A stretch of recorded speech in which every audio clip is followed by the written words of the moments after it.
Welcome back to the latest episode of Size 2 Ferns. Joining me today is the winner of the first TTS online league, the Sooner, originally from Oklahoma. Nathan, how you doing, my friend? I'm doing very well, man. How are you? Doing great. Thanks for asking. It's been a while since we've actually caught up on a podcast or something together. So I'm happy for you joining us here on this kind of interview series we're doing for the YouTube channel for Across the Bifrost. So yeah, thanks so much for taking the time. I really appreciate it. Of course, always a pleasure when Across the Bifrost comes asking. We gotta always join together and put our forces to good. Yeah, I noticed that Gamers Guild is actually there. You guys started a podcast, and it looks like you're part of it now. So moved over from Turn Zero Gaming. So good to hear your voice on the airline still. Yeah. We turned zero. Todd and Chris kind of decided to take a step back, and uh, was lucky enough to get a few opportunities to go to podcast. And Gamers Guild was a good one, and joined them up. Awesome. And of course, you can find Gamers Guild on YouTube. You can find them on Spotify and iTunes, and you can actually find them on acrossthebifrost.com too. So, Nathan, this video is all about you. So I want to know, how did you get started in wargaming? Man, I started wargaming in right when Warhammer switched over to Age of Sigmar. I started with Warhammer, and then this switched over to Age of Sigmar, and I didn't really love that. So I was looking for a new game, and that got me into War Machine. And that's kind of where I kind of, leveled up and really took gaming a little more seriously and got into it a little more was in Mark II of War Machine, and played locally. I'm here in Texas, and Texas had a really big War Machine scene, and so I got into War Machine. Um, Played that for years. Mark II, played it into Mark III, and then unfortunately, eventually, the meta in Texas and whatnot kind of died down, and so I kind of stopped miniatures for about 6 months or so, and from there, I looked in to get into a few games, and I got into Star Wars Legion and Marvel Crisis Protocol. Loved Star Wars Legion. I think it's a fantastic game. Did that for a little while, and then finally opened my box of Marvel Crisis Protocol and played that, and I loved them both, to be honest. I really made a choice because I felt like I only had time for one game, and I chose Marvel basically because game length. To be honest, Star Wars can run a little long on some of their games, and Marvel was That's a very nice way to put it. yeah. So Marvel was a little more of a skirmish game. I also like that Star Wars releases weren't as active. Marvel comes out with releases a lot more. I kind of like that aspect, and so from there, I just started Marvel and fell in love with it, and been doing it since. Yeah, I think you know this. I was playing Legion during COVID as well, during like the COVID winter, and it's literally you get 2 to 3 games of MCP in the time that a game of Legion would take sometimes, and just that's it's just kind of crazy when you think of it that way. Um, so what do you enjoy most about wargaming? You're relatively speaking new to it when you compare to some people that's been doing tabletop games for like decades now. So what has kept you interested in it? I think really that's a two answer question for me. I grew up playing sports. I am a huge sports nut and love sports. Grew up playing sports competitively, played basketball competitively. Um, and so I kind of have a very big competitive spirit to me. And as I got older and couldn't take down all the intramural and the Y guys, and my knees got bad, you know, outside of playing golf, which I play a lot and stuff like that. Sports kind of other than watching it, couldn't play it as much, and so I actually got pushed by my wife. I said, "Hey, I'm kind of interested in this," and she really pushed me to get out there and try it. And so I really found the challenge of playing a miniatures game and competing and trying to unlock the puzzle. I find that very satisfying. I love strategy computer games, which I almost feel like these miniature games are like a real life version of strategy games sometimes. And so that aspect I really liked. The second part of that answer is I'm a big fan of like fantasy and sci fi and Marvel. I am a huge MCU fan. I've watched everything like most people have multiple times. I've seen Infinity War probably 25 times. I used to watch it before I go to bed every night. I just huge fan of that genre. I like Lord of the Rings, and I was a big fan of those movies, stuff like that. So I think those are like the big things that really drew me in. So I do have a follow up to that. Obviously, you said you played old Warhammer Fantasy, which great game, mate. Rest in peace. They keep teasing us it'll come back. We'll see if that ever happens. You talk about Star Wars Legion, War Machine. Those games are all a much different scale than Mhm. MCP. I know the game length, as far as how long the duration takes, was appealing for MCP. But what else about MCP has really drawn you to it, kept you in it? I mean, you've put a ton of time into the craft. You're obviously making content for it. So what about it has kept you interested in it? I just think it's a great rule set and a great game. To be honest, I think it's really solid. It's engaging. I Pagani and Schick, I know from War Machine, and I have a lot of respect for them as developers. I think it's a evolving meta. It's constant and it's changing, and that keeps it interesting and it's not stagnant at all. And so, I just went with it. And I mean, at this point in my life, I'm 39 years old.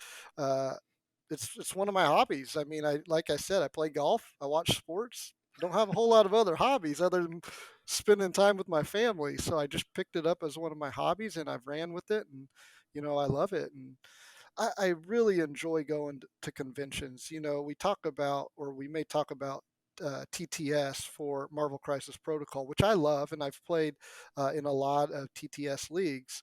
But what really drives me is going to the conventions, meeting people like you. Me and you just played a game of War Machine at a LVO, and hey, man, thought we were a couple cool guys and became friends, and it's just like that. So I mean, you meet a lot of cool people, you make a lot of friends. That's really what drives me. I can't wait to get back to the convention scene and travel and go, hang out with all these guys that I've made friends with in the community.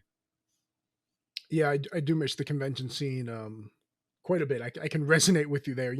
I always tell people half the fun of conventions were competing, which were great, right? It's Hmm. the biggest competitions you're going to find, and TTS has changed that a little bit. But yeah, just the people you meet and the interactions you have in person are so much different than online, right? And I do miss that aspect of the game personally, for sure. Oh, definitely. I mean, I think I'm probably I don't know if this is how accurate this is, but I think I'm a more fun and better person outside the game than when I get in the game. Not that I'm a jerk in the game, but sometimes I'll get hyper focused and get in that competitive scene, and outside the game, I just want to you know shoot the stuff and see what's going on. So I really enjoy that aspect of it. Yeah, and don't sell yourself short. You're a ton of fun to play on the table. So, I did have a question that you hit on something, the evolving meta, and I've seen that spun two ways: as a negative, where like the meta evolves too quickly and you don't get time to really dig into things, and like you said, kind of like a positive, where MCP is coming out with enough boxes every couple months where it doesn't ever get stale. If you don't like what's going on in the game right now, just wait a couple months because it's going to change, right? So you view that as a benefit personally. Oh, I love it. I am the type of person that if I play one thing too much, I get bored of it. I feel like if I once I put uh, whether it's a warcaster or if it's a leader in MCP, if I put it on the table 25 times, I feel like I got a really good idea of what it does, Mm. and I'm certainly not at that point. I can get better with it and stuff like that. But I mean, I need change. I play all affiliations. One thing I liked about War Machine, as you know, is you could pick an affiliation, but they had so many warcasters. I mean, I played a different warcaster every single event or every single game night, and I love that evolving meta. I also like the challenge of it. I am, like I said, I really like the puzzle of miniature wargaming, and I love the challenge of new evolving metas to find what answers this and what answers that. I try to be a trendsetter um, with my list and what I pick and what I do and stuff like that. So it's all just a fun challenge to me, and I love the evolving meta. Yeah, it's definitely I mean, it's not going anywhere, right? It's pretty clear that No, this is what they're going to keep doing. So, yeah. if you are, kind of on the fence about MCP, it definitely isn't something where it's stale, is what I'll say. I don't think it's something where you could come up with a list. Well, you could. Let me be clear. You could come up with a list right now and play it for the entire year. You 100% could do that. But you're probably selling yourself short on like different opportunities and different characters you can swap in. And like you said, it might be a little boring if you play as many games as Nathan or I end up playing. Yeah. So I know you said you're a big fan of the MCU. So I have to ask, who's your favorite super character? I don't want to say superhero because it might be a villain Mhm. in the world of Marvel, and then who's your favorite character in the game of MCP? So my favorite character in the game is Sam Wilson. When he came out, I picked him up immediately because I like Swarm List, and I started playing him, and I loved his playstyle. I loved that you could build these lists, and they could have lots of different characters, and they would all be pretty good with him, and really enjoyed that. So Sam Wilson, Captain America, he's my favorite MCP model. Um, my favorite MCU character, it's kind of funny because this has probably evolved. And I would say, as of now, it might be Thor. I think Hemsworth, I mean, the first couple movies, Thor was boring and dull. And I mean, the last few movies, Hemsworth is fantastic. And they kind of let him get his, comedic side in there. And I think he's been really good. Um, Love Captain America. How can you not? I mean, he's kind of the heart and soul of the Avengers. So I would say those two are probably my favorite MCU characters. I actually really like the character development of both those characters in MCU, right? Same thing with Captain America, right? He came out of the gate kind of stiff, Hmm. and they both loosened up dramatically. And Ragnarok was obviously just kind of a screaming success.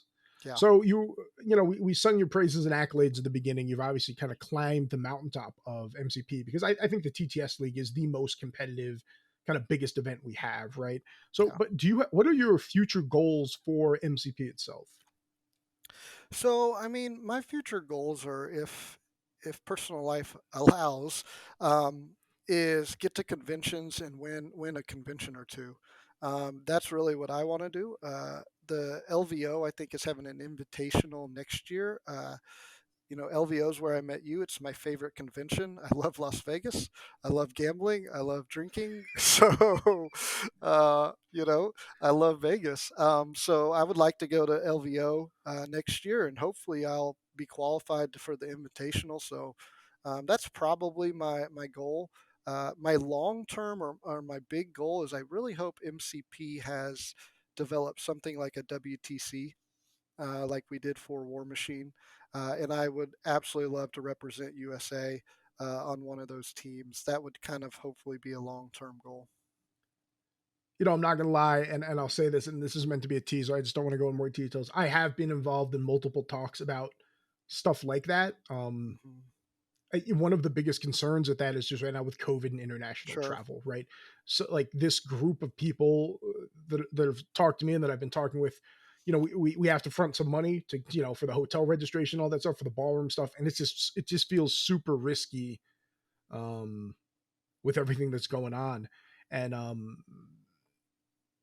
personally, I was looking at doing something big, a big tournament thing in the States too. But again, it's just too risky with COVID right now for me. So I think it's really cool what Omnis has set up with the LVO Invitational. I think that's a great goal. And yeah, we'll see what the numbers look like. We'll see how much my wife lets me out of the house. I'd love That's to, yeah. I'd love to get into it as well. But yeah, I don't know. So Yeah, no, hopefully, I'm right there with you, man. It's when my wife tells me I can get out and go. Especially, I have a newborn, so we definitely don't want COVID in the household right now. So, um, it is what it is. Just got to wait our time until COVID dies down, and we can do stuff like that.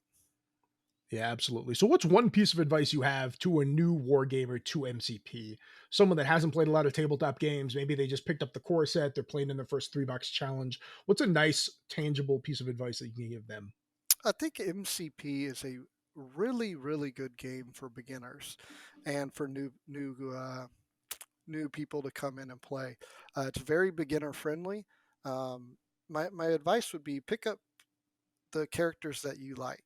pick up the characters who are your favorite characters. This is a very balanced game, especially when you first start out and you're playing other players who first started out. I mean, anybody beat anybody. I mean, it's just it's there's no this person's better than that person. So I would pick up who you really like, paint them up.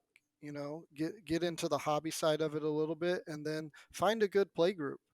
Find some cool guys, some buddies, and just go from there. And then MCP's got a wealth of content that you can listen to, and once you kind of get the basics down, you'll just start, you know, leveling up your game more and more. So I think that's great advice for any newcomer. So what's one piece of advice you want to give someone who maybe is like a 3-3 TTS player looking to kind of make that jump, looking to try to make it at least into the the knockout round, so to speak. Yeah, I think there's a few things. One of the biggest things in leveling up, I keep using the term leveling up or getting better at Marvel, is really two things. It's a recognizing turn zero. Um, the turn zero is very important, and if you're not making the correct, or not even the correct, the semi correct choices in turn zero, you're already behind the eight ball once the game starts. So really kind of nailing down turn zero really helps level I'm going that to up. interrupt you real quick, Nathan. Would you mind explaining what turn zero is to people that maybe aren't familiar with it? Absolutely. So obviously you make your roster of 10, you have your 10 tactics cards, and you have your crisis cards. It's being able to, MCP is an open book when it comes to games, so you'll see your opponent's roster. It's being able to look at their roster and being able to say, okay, these are the crisis that I should be able to pick. These are the characters that I should pick, because like I said earlier, everything's balanced, but there's definitely some characters that are better into other characters, and vice versa. So, really recognizing what characters to pick and really recognizing what crisis to take. If you're web warriors, you're going to want to spread out. You're going to want to do a D. You need to recognize that, especially depending on who you're playing. If you're playing against Black Order, please tell me you put spider portals in your list, because you're going to want to spread them out, give them a flip scenario.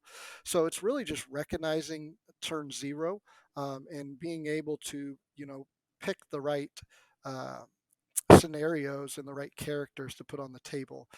The second thing, and what I find and love about the game, is really knowing in-game strategy. And what I mean by that is you got to know when you need to make a aggressive play versus, hey, I'm up in points. Let's just sit back and guard this scenario. And I think that's a really big thing that you learn with experience. But that really helps once you get the in-game strategy and really knowing your win condition. That's the biggest thing. What is your win condition?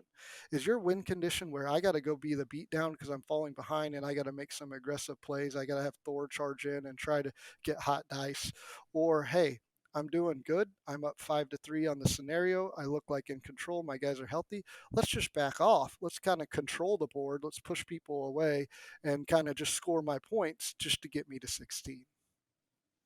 Yeah, I think that is phenomenal advice to give to people, and I hope they heed that. And I really like what you said about characters are balanced in certain situations, right? But there are situations where a character will gain an advantage, and knowing when that is and where that is, and getting your roster into advantageous situations is a huge part of the game, right? When I hate speaking in the absolutes, but so many people say, "Oh, you lost the game before we even started," and what they're talking about is poor crisis selection, poor team building, and things of that nature. And I think that's really what you're trying to impart there, Nathan.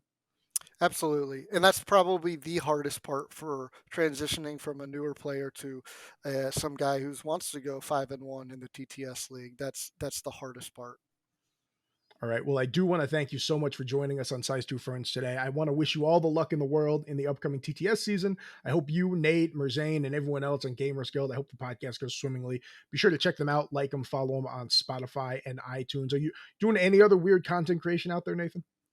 No, I jump on a lot of podcasts. I've been blessed enough in this community to kind of get my name out there. I have a lot of friends, so I'll do a lot of guest appearances on podcasts. But outside of that, right now, just doing Gamers Guild. Have a newborn, so that's all I really want time for right now. All right. Well, thank you so much for taking the time to come on today. Everyone, I appreciate a like, a subscribe, and any comments below. Nathan, I do want to thank you again for joining us. Until next time, everyone, cheers and happy gaming.